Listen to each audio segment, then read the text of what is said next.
बच्चों, पूंजी खाते की चर्चा हुई है। वो पूंजी खाता कैसे बनाते हैं देखिए। सबसे पहले अपने बही को या कॉपी को दो भागों में बांटेंगे और दो भागों में बांट करके खाते का जैसा प्रारूप बनता है, प्रायः लोग इसमें दिनांक का, डेट का खाना नहीं बनाते हैं, लेकिन नियमतः डेट का खाना बनाया जाना चाहिए।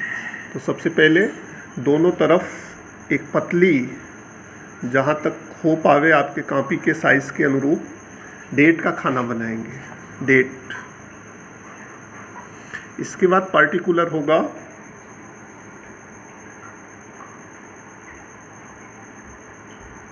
पार्टिकुलर, और ये पार्टिकुलर थोड़ा पतला ही बनाएंगे। इधर भी वही काम करेंगे। क्रेडिट साइड में डेट, पार्टिकुलर,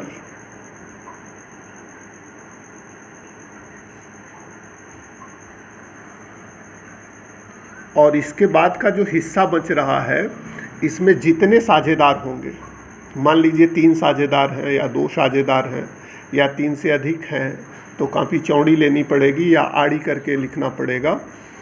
अगर मान लीजिए 3 साझेदार मान करके हम बनाते हैं, तो 3 खाने इसमें बनाएंगे, यानी धनराशि के 3 खाने बना देंगे।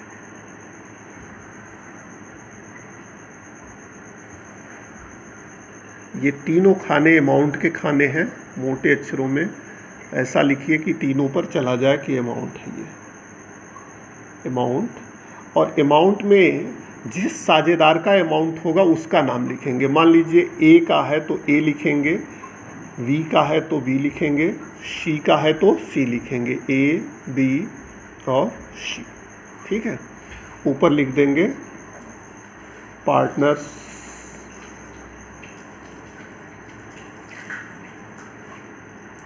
कैपिटल अकाउंट, साझेदारों के पूंजी खाते, ठीक है। ये लिखने के बाद पार्टनर्स कैपिटल अकाउंट में लेखा जो होगा, जैसा कि जर्नल एंट्री में मैंने बताया था, वो जर्नल एंट्री में सबसे पहले पूंजी लगाने का लेखा होता है। तो जब पूंजी लगाई जाएगी तो लेखा क्या होगा?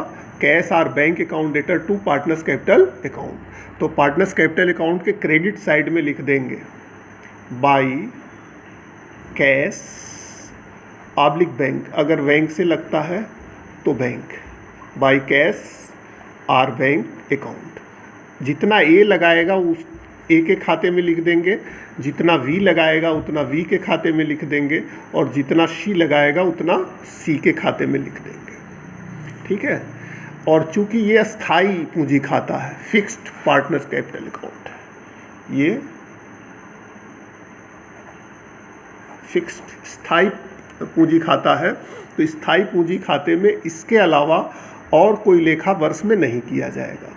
वर्ष की समाप्ति पर इसी का शेष निकाल देंगे, और शेष निकलेगा इधर की तरफ। तो यहाँ लिखेंगे to balance c by d, यानी कैरी डाउन, जितना वही बैलेंस होगा जो इन्होंने पूंजी लगाया था शुरू में, और योग कर देंगे, तीनों के ही योग कर देंगे। योग हो गया, तीनों के योग इधर भी कर देंगे। योग होने के बाद फिर ये जो शेष आया इसको अगले वर्ष ट्रांसफ़र कर देते हैं। तो अगले वर्ष के पहली तिथि को, मान लीजिए जनवरी है तो जनवरी 1 को इधर आएगा by balance b by d, और फिर वही शेष लिख देंगे। एक चीज़ ध्यान रखिए, अगर कभी साझेदारी में अतिरिक्त पूंजी लगाई जाती है, एक्स्ट्रा कैपिटल, तो एक्स्ट्रा कैपिटल की दशा में इस पूंजी खाते में परिवर्तन किया जाएगा। ऐसा नहीं कि कह दिया गया कि स्थायी पूंजी खाता है फिर भी साझेदार पूंजी लगा रहा है तो पूंजी उसके चालू खाते में नहीं जाएगी, बल्कि इसी पूंजी खाते में फिर से उसका लेखा किया जाएगा, ठीक है। वैसे सामान्यतया इसमें परिवर्तन नहीं होता है। अब मान लीजिए ये पूंजी खाता बन गया। अब पूंजी खाता बनने के बाद जैसा कि आपने देखा कि केवल लगाई गई पूंजी लिखी गई और उसी का शेष निकला, तो साझेदारों से संबंधित अन्य क्रियाकलापों का लेखा कहाँ होगा। इसके लिए दूसरा खाता बनाएंगे, पार्टनर्स करेंट अकाउंट। इसी को मैं आगे बढ़ा देता हूँ, लाइनें यही रहेंगी, केवल नाम बदल जाएगा खाते का।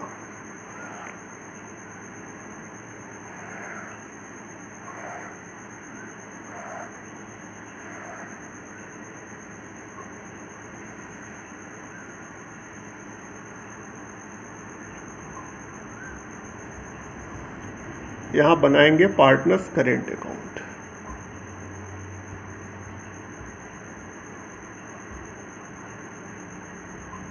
अब पार्टनर्स करेंट अकाउंट में भी ए होगा तो ए, वी होगा तो वी, सी होगा तो सी, ए बी सी। अब पार्टनर्स करेंट अकाउंट में क्या क्या होगा। पार्टनर्स करेंट अकाउंट में सबसे पहले तो इंटरेस्ट ऑन कैपिटल का लेखा होगा। जिस डेट को इंटरेस्ट दिया जाएगा कैपिटल का, वो इंटरेस्ट ऑन कैपिटल का लेखा किया जाएगा। तो इसके लिए पार्टनर्स कैपिटल अकाउंट को क्रेडिट करेंगे बाई इंटरेस्ट, जैसा कि लेखा में हमने आपको बताया था, by interest on capital account. ठीक है, यहाँ लिख देंगे। अगर किसी साझेदार को सैलरी मिलती है तो वो सैलरी का लेखा करेंगे बाई सैलरी, वेतन जिसको मिलेगा। अब जरूरी नहीं तीनों को मिलेगा, अगर तीनों को मिलेगा तो तीनों को लिखेंगे, नहीं तो जिसको मिलेगा उसको लिखेंगे बाई सैलरी। इसी तरह से अगर कमीशन मिलता है तो बाई कमीशन, कमीशन को छोटे में ही लिख दिया मैंने, बाई कमीशन। इसी तरह से अन्य कोई भत्ता मिलता है तो भत्ते के लिए भी लिखेंगे बाई अलाउंस।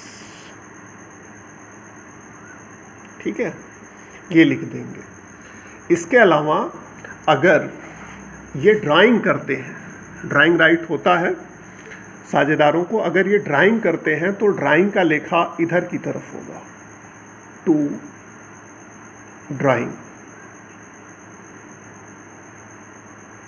कुछ लोग इसको कैश लिख देते हैं, टू कैश, टू कैश भी लिख सकते हैं, लेकिन टू कैश लिखना ज़्यादा श्रेयस्कर नहीं है, बल्कि जो दो लेखा बताया था आपको कि दो लेखे किए जाते हैं और दोनों को फिर मिला करके एक लेखा किया जा सकता है। यानी सबसे पहले लेखा होगा drawing account debtor to cash account, फिर ड्राइंग अकाउंट को ट्रांसफ़र करेंगे पार्टनर्स कैपिटल अकाउंट में।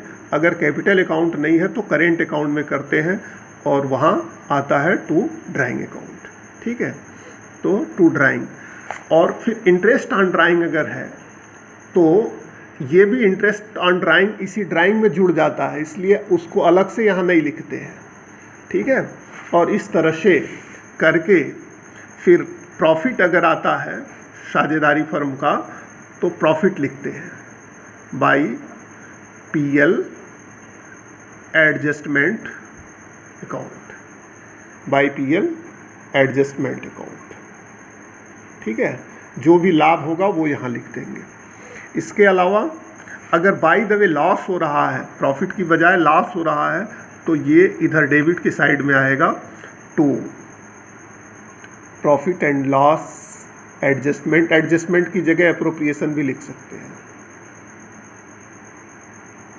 यहाँ लिख देंगे और फिर योग करके अंतर निकालेंगे। यहाँ करेंट अकाउंट का एक चीज़ ध्यान रखिए कि पूंजी खाते का शेष अगर स्थायी है तो वो सदैव धनी शेष होता है, लेकिन करेंट अकाउंट का शेष धनी भी हो सकता है, ऋणी भी हो सकता है। प्रायः धनी होता है क्योंकि इसमें लाभ अनुलाभ और विभिन्न प्रकार की चीज़ें मिलती हैं। तो अगर धनी है तो धनी का योग करेंगे और योग करके इस धनी वाले योग को फिर ऋणी की तरफ लिखेंगे और ऋणी की तरफ लिख करके फिर अंतर निकालेंगे। अंतर जो होगा वो होगा to balance c by t. ये करेंट अकाउंट का बैलेंस होगा जो कि धनी शेष प्रदर्शित कर रहा है, यानी साझेदारों का पैसा फर्म में लगा हुआ है, साझेदारों के पास फर्म में पैसा है। ठीक है, अगर बाई द वे ऋणी होता है तो ये शेष इधर आ जाएगा और यहाँ लिखेंगे बाई बैलेंस सी डी, यानी कि साझेदार फर्म से ज़्यादा पैसा निकाल लिए हैं। तो बस इतना ही अभी, क्योंकि ये वीडियो लंबी हो जा रही है, फिर आगे मैं बताता हूँ। धन्यवाद।